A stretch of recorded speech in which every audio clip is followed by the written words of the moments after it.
إذا كنت مهتما بتفاصيل مباراة شبيبة القبائل وفريق الترجي التونسي فأنت في المكان المناسب. إذا كنت أول مرة تشاهد القناة فلا تنسى الاشتراك وضغط زر الجرس ليصلك كل جديد، ولا تنسى الصلاة على رسول الله.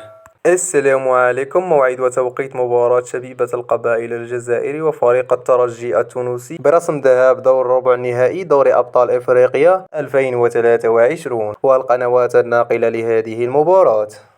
تأهل فريق شبيبة القبائل الجزائري إلى ربع النهائي دوري أبطال إفريقيا بعد احتلاله المركز الثاني في ترتيب المجموعة الأولى من دوري المجموعات. وتأهل فريق الترجي التونسي إلى دور ربع النهائي دوري أبطال إفريقيا بعد احتلاله المركز الأول من ترتيب المجموعة الرابعة من دور المجموعات. وتلاقي شبيبة القبائل فريق الترجي التونسي في ذهاب ربع نهائي دوري أبطال إفريقيا يوم الجمعة 21 أبريل على 7 مساء بتوقيت المغرب، وعلى الساعة 8 بتوقيت الجزائر تونس، وعلى الساعة 9 بتوقيت مصر. ومن المرتقب نقل هذه المباراة على قناة بي ان سبور HD 4.